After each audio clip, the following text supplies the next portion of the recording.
Now, a man described as Central Region's most wanted criminal has been shot dead by police in Nyeri. Now, the suspect, Elias Karia, was killed on Thursday. Wakati waliona wanashikwa wakaanza kupigia askari risasi, naye askari wakajibu, na ndipo tuliweza kuangusha huyu mkora moja mmeona hapa. Huyu ni jambazi ambaye amehusika katika cases mingi sana. After the brutal murder of Mrefu, a former gangster turned police informant, his lifeless body was discovered floating in the murky waters of Karia Dam in Nyeri in November 2018. His death sent shockwaves through the underworld and law enforcement alike. Mrefu had played both sides for too long, feeding the police crucial intel while still keeping one foot in the criminal world. But betrayal comes at a cost, and someone had decided it was time for him to pay in blood. In the days that followed, one name kept coming up: Sniper. He had always been a ghost, moving in silence, but now the heat was unbearable. He knew the murder of Mrefu had turned the full force of law enforcement against him. If the police wanted him before, now they were obsessed. To them, this wasn't just another gun hit. It was personal. The fact that their trusted informant had been taken out under their watch made them look weak. And worse, it cast suspicion on them. People whispered about extrajudicial killings, and the police were desperate to clear their name. Realizing the storm that was coming, Sniper disappeared without a trace. He abandoned his usual hideouts, cut off communication with familiar faces, and vanished into the shadows. But he knew it was only a matter of time. On December 1st, 2018, police boss made a chilling announcement. Their net was closing in. A full-scale operation was now in motion. Sniper wasn't just a wanted man. He was the most hunted criminal in Nyeri. My name is Mike Kahindi, and this is Shadows of Justice, where we bring you true crime stories from far and beyond. Don't forget to like and subscribe to stay updated.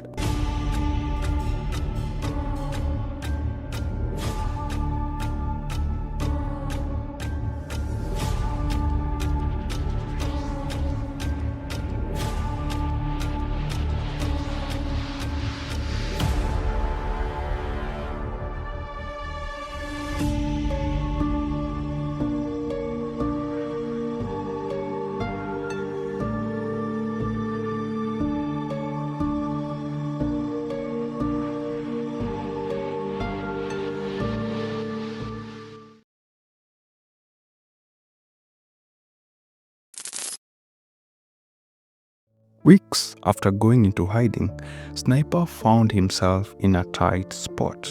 He was broke. Life on the run wasn't cheap, and every day in the shadows drained his resources. But making money meant taking risks, and he couldn't afford to show his face. Instead, he came up with a plan. He formed a crew of home invaders, carefully picking young, reckless criminals who will do the dirty work for him. Their targets: homes left empty by families who had traveled up country for Christmas. It was a perfect setup: silent, swift, and profitable. But the strings of robberies didn't go unnoticed. As the reports piled up, suspicion fell on one of their own, a police constable rumored to be working with the criminals. The pressure was too much, and on December 29, 2018, he was abruptly transferred. Determined to restore order, the police launched a massive crackdown. They stormed Majengo slums in a ruthless swoop, arresting over 100 suspected criminals. The message was clear: law enforcement was closing in, and Sniper's days in hiding were running out. The police swoop forced Sniper even deeper into hiding, but once again, the money ran dry.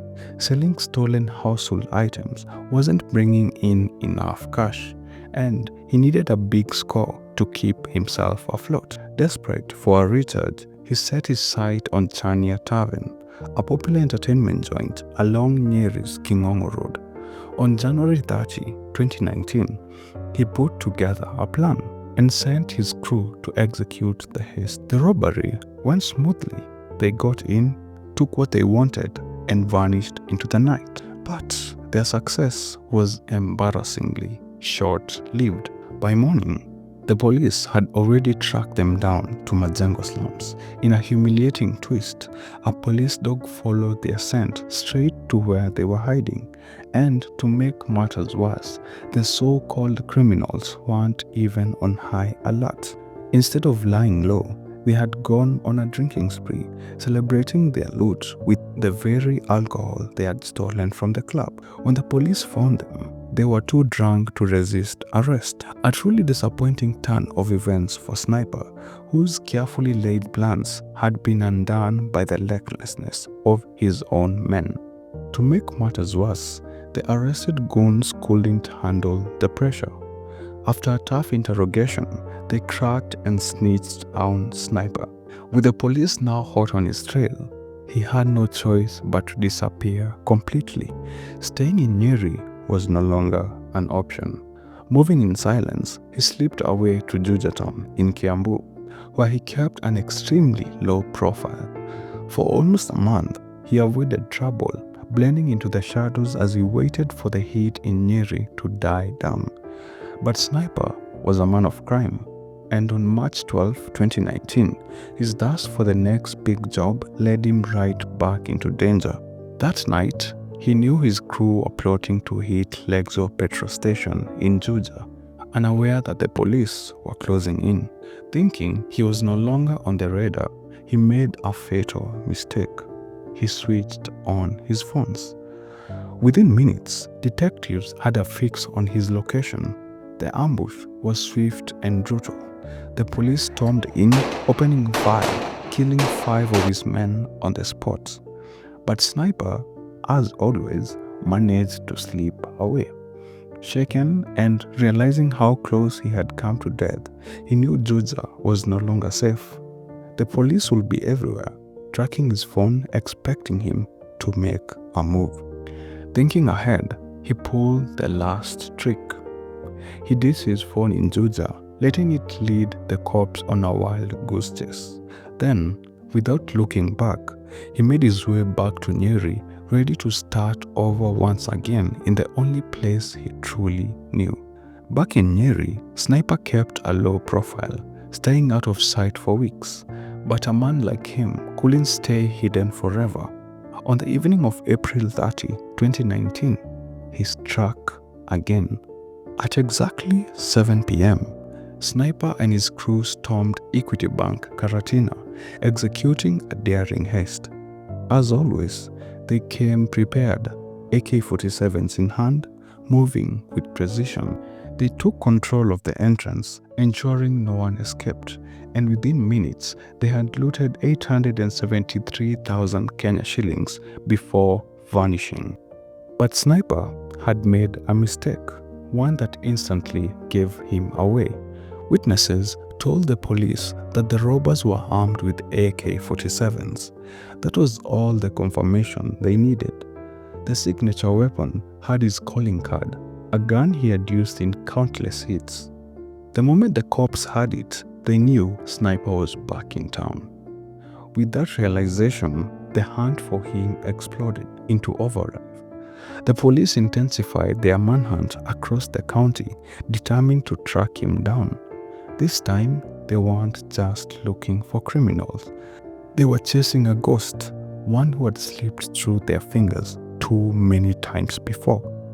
Sniper, ever the slippery fugitive, had mastered the art of vanishing in plain sight. This time, he wasn't hiding in dark alleyways or abandoned buildings. He was bouncing between the homes of his many girlfriends across town. He'd wake up at one house, enjoy lunch at another, and end his nights in the arms of yet another lover. This constant change of location kept him off the radar, allowing him to enjoy both his freedom and the lavish spoils of his crimes. As he indulged in the pleasures of Thailand, basking in the forbidden fruits his stolen money could afford, he felt untouchable. But in his moments of comfort, he made one critical mistake. He occasionally switched his new phone on and off, unknowingly giving the police a digital breadcrumb trail to follow. The signal eventually led sleuths to a house in Nyeri, but when they arrived, Sniper was nowhere to be found. Instead, they found his girlfriend. She had no idea that this would be the night everything changed. Faced with the grim reality of harboring a wanted criminal, the pressure became unbearable.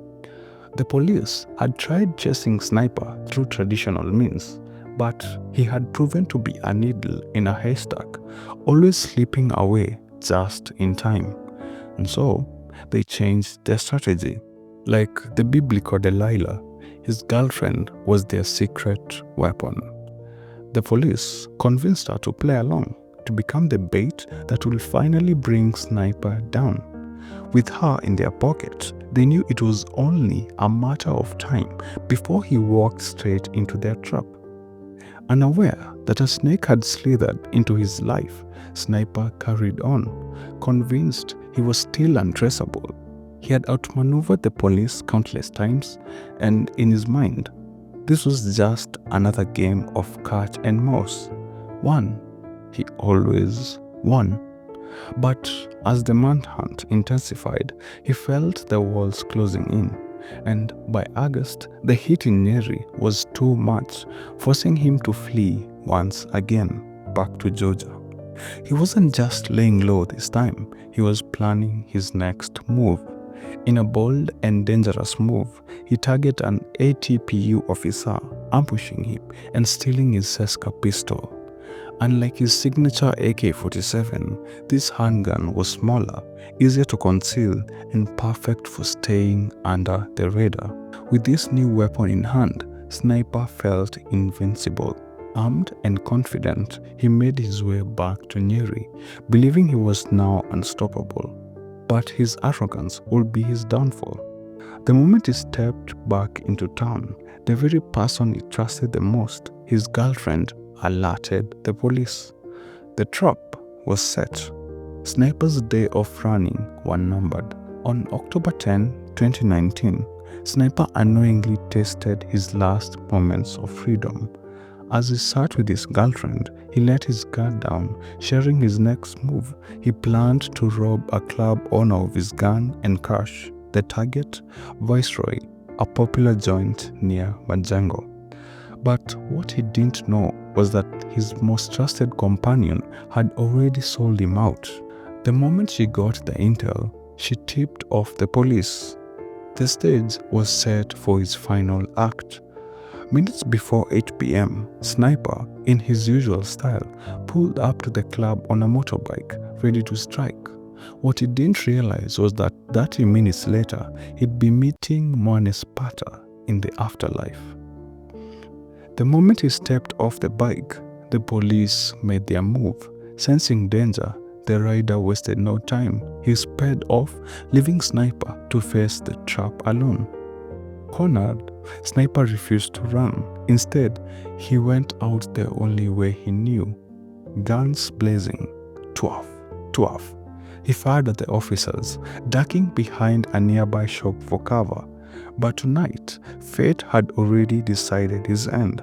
He was outnumbered, and the police were relentless. For 20 minutes, he managed to slow them down, returning fire and refusing to surrender. But the officers had made up their mind. Sniper wasn't escaping this time. Dead or alive, lazima wangemshika. Then came the moment of truth. His gun clicked empty. Desperate, he reached for a new magazine, trying to reload for one last stand. But before he could, the police let loose a rain of bullets. By the time the dust settled, it was over. On the night of October 11, 2019, Sniper lay lifeless in a pool of his own blood. Beside him, the Seska pistol he had stolen from the Georgia ATPU officer was recovered, his final weapon, now useless in his cold, stiff hands. At just 29 years old, Sniper's reign of terror came to a bloody end. Sniper's story was one of survival, violence, and inevitable downfall. From a feared gangster to a fugitive constantly on the run, he lived by the gun, and in the end, he died by it. His cunning and ruthlessness kept him ahead for the last 4 years, but betrayal, arrogance, and fate sealed his doom. His death marked the end of an era, a chilling reminder that crime always has 2 possible endings: prison or the grave. For Sniper, there was no escape. The streets he once ruled swallowed him whole, leaving behind nothing but a bloody legacy and a cautionary tale for those who dare to follow his path. Nairobi Insight.